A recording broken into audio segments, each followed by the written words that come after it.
Hello, and thanks for joining us today on dartmouthsports.com as we sit down and interview outgoing track and field and cross-country director Barry Harwick, a proud member of the class of '77 and a member of the Dartmouth coaching staff for nearly 3 decades. Barry, thank you for joining us. Pat, very glad to be here in my last week in the job. Again, so let's start at the end. How does it feel for this being your last week? You've been here for so long. Obviously, COVID and being at home probably has kind of dulled that feeling a little bit. But as of next week, you won't be the head coach here anymore. What's that like?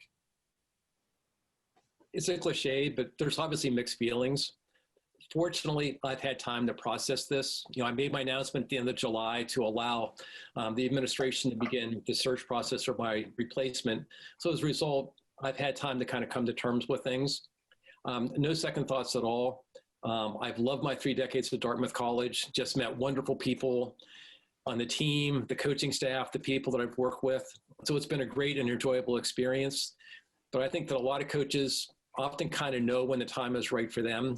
And for me, a lot of factors came into play over the course of this summer that just kind of made everything come together for me. So while I'll be sad to leave, I'm also quite at peace with it and ready to look on to do some other things.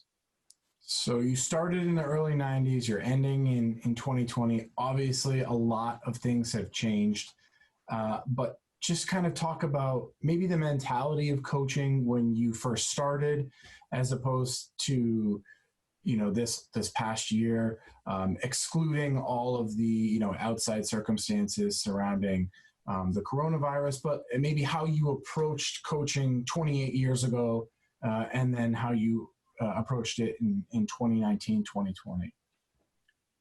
It's obviously an understatement to say that things have changed. I guess from my point of view, in the job I'm at right now, I wear a lot of different hats. I'm certainly a coach, and that's the most enjoyable part of my job. But when I'm heading out to practice on the golf course or on the track, things are not actually all that different than they were when I started here back in 1992. On the other hand, the administrative part of my job has just escalated dramatically.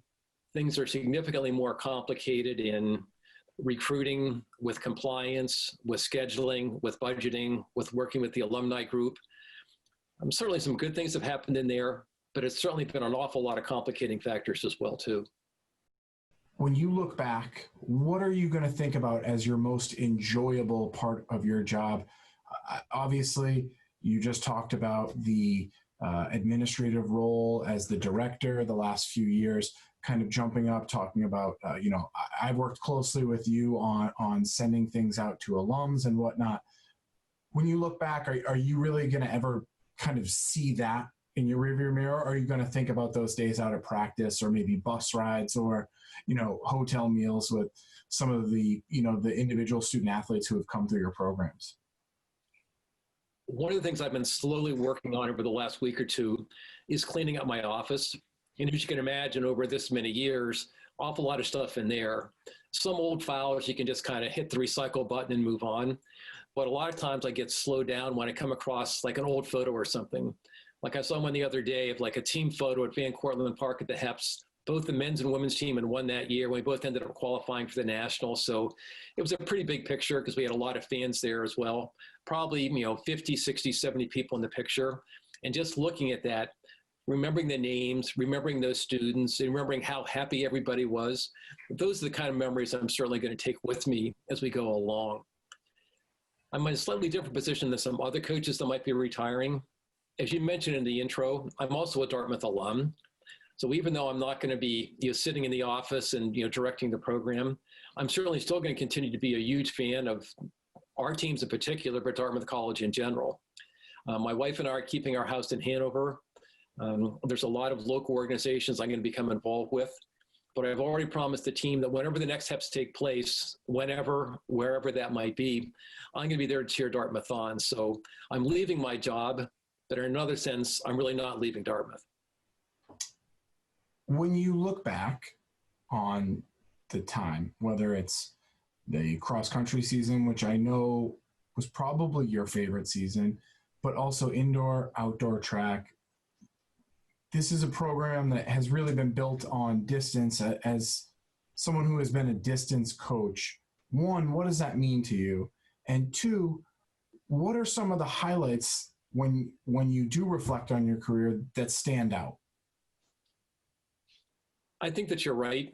I'm a lifelong distance runner myself, a lifelong Dartmouth distance runner for that matter. So I think that having some stellar people in those event areas have really put Dartmouth on the map. When I think about some of the people I've been fortunate enough to work with, Tom McCardle, Ben True, Will Gohegan, people that are national class distance runners, and the trips we've taken literally all over the country, from Terre Haute, Indiana to Eugene, Oregon to Fayetteville, Arkansas, across the board there. I think that's really important because I inherited a program that was doing extremely well in the distance running events, teams qualifying for the NCAAs, being up on the podium there. So I felt a strong sense of responsibility for the history of the program and the continued welfare of the program to make sure that we continue to have people like that being involved. So I'm very gratified that we were able to have some people in here that set school records, that were All-Americans, that won Ivy League championships, because I think it was very important, not just for those students in the moment, but for the long-term reputation of Dartmouth College and everything there. So, I was an Eagle Scout way, way back in the day, and you always talk about leaving things at least as well as you found them. And I like to think that I inherited a pretty good situation. I'd also like to think I'm passing on a pretty good situation as well. I was just going to talk about, I've had the great honor and privilege over the course of the last decade to work with you and another Dartmouth, longtime Dartmouth coach and really man of Dartmouth, as you guys talk about, in Bob Gaudette, class of 81, with men's hockey. And his sentence that he always talked to the players about early on in the year was leaving the jersey in a better place. And I don't necessarily think all the time that meant wins and losses. It just meant pushing the program forward. And when I think of that sentiment, and then you just touched upon it, I very much think that over the course of the last 3 decades, you inherited a program that was great, but you've also kind of taken it to the next level. But what does that mean to you about leaving the program in a better place than you found it for student athletes who maybe, let's say, weren't the national class distance runners, but left their mark on it? Right after I made my announcement about my retirement there, as you can probably imagine, I just got flooded with emails, texts, phone calls, et cetera there. And some of the people I heard with, were some of our stars, people that were All-Americans or won HEPs and everything. But an awful lot of the people, they were just so happy to be in the team. They were great team members to have, but they would probably not identify themselves as stars of the program. But a lot of times when people will tell me, hey, Barry, you always took time with me, even though I had a lot of injuries and maybe I didn't run as fast as I thought I was going to. You were very patient with me, or you always respected me, or you always took the time to talk to me about whatever was going on. And if you're a coach, I think that does make you feel a little bit warm inside, that people know that you cared about them. And I'm hoping that will continue as we go forward there. I know that I took a lot of time with the email updates I sent to our friends group. By now, we've built that list up to well over 2,000 people. Mm-hmm. And I think a lot of people generally like hearing about Dartmouth College and about the current group of student athletes as things. So even though I'm not going to be writing those emails anymore, I can certainly tell you I'm going to be looking forward to reading them as well, because I certainly plan to be connected to the program, because that's just an important part of the job. I'd be remiss if we didn't talk about someone who probably for a lot of people, when you think of Barry, you think of Sandy. Sandy Ford Santones, who came in with you and was the women's track coach for the same amount of time, passed away this past December. You guys were so intertwined. Obviously, you had a great connection and friendship. What is it like maybe leaving the program at the same time as Sandy? Obviously, different circumstances, but it's almost kind of poetic that you come in and kind of go out in that same time span. That's a really good point. And even though Sandy's passed away several months now, it's still a little bit difficult to articulate, how I feel about things. Because you just mentioned it, just more we were just not just coaching colleagues, our lives almost paralleled each other in a lot of different ways. We each had two boys, two young sons when we started, grown-ups by the time, we got up to this last year and everything. So I still have incredibly fond memories of our kids running the Grafton County one lapper, or maybe them playing in the infield while a track meet was going on and everything there. I think that Sandy and I just developed an incredible trust for one another there, because I think we generally cared for each other and generally respected each other's opinion there. So I think that working together as a team and having a united front, I think that was certainly good for both of us personally, but I think it was also really good for the program as well, to know that there were two caretakers that really cared about the 100 plus men and women that were in the team in any given year there. And also knowing that when things got tough and like maybe there was an administrative problem or recruiting wasn't going well or the team had a bad day, knowing that there was someone else that was kind of in the battle with you all the way along, that was just very reassuring, and very rewarding as well too. So I'm going to be spending a lot of time down at my house in the Cape right now. And my desk down here, one of the student athletes in the team actually made a really nice drawing of Sandy. And that's on my desk right now. And I'm planning on leaving it there for a good long while. What are your plans? Immediate, long term? Obviously, travel is restricted right now, but you're in a good spot in the Cape Town, in Massachusetts. But what are you planning, you and your wife, for the future? Short term and long term. To be perfectly honest, right now, the only thing I'm nervous about, and this is not about me, we should be announcing a new director of Dartmouth Track and Field and Cross Country sometime soon, probably within a week or so. So if there's anything I can possibly do to help make the transition as smooth as possible, that's a pretty big priority for me. I know when I started at Dartmouth, I got the job the last week in August, and we were starting our season 12 days later. And that was kind of a really rough way to kind of go into things there. Fortunately for our new director, there's not any sports this fall, so they're going to have a little bit easier time to kind of get on board, but I'd still like to be able to help them out as much as possible. For the rest of the fall, a lot more family things.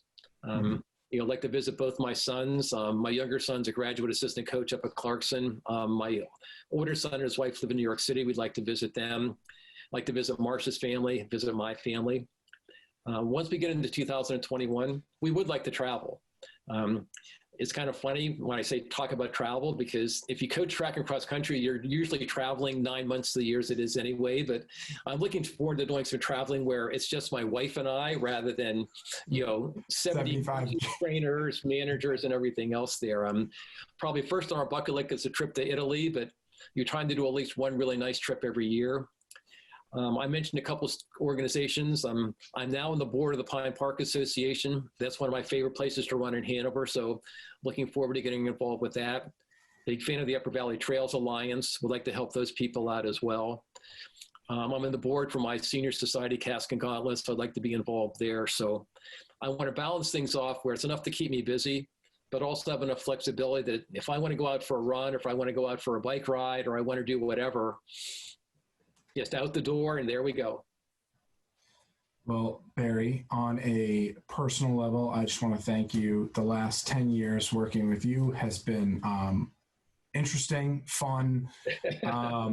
It's been great. I've really enjoyed it. I can't thank you enough for working with me and kind of giving me a little bit of leeway to do things. But I guess on behalf of all of the students who came through here for 4 or 5 years, maybe, thank you for everything you've done for the program and for Dartmouth College. We really do appreciate all that you gave to this program and this college. And I get the honor to thank you on behalf of all of them. So thank you.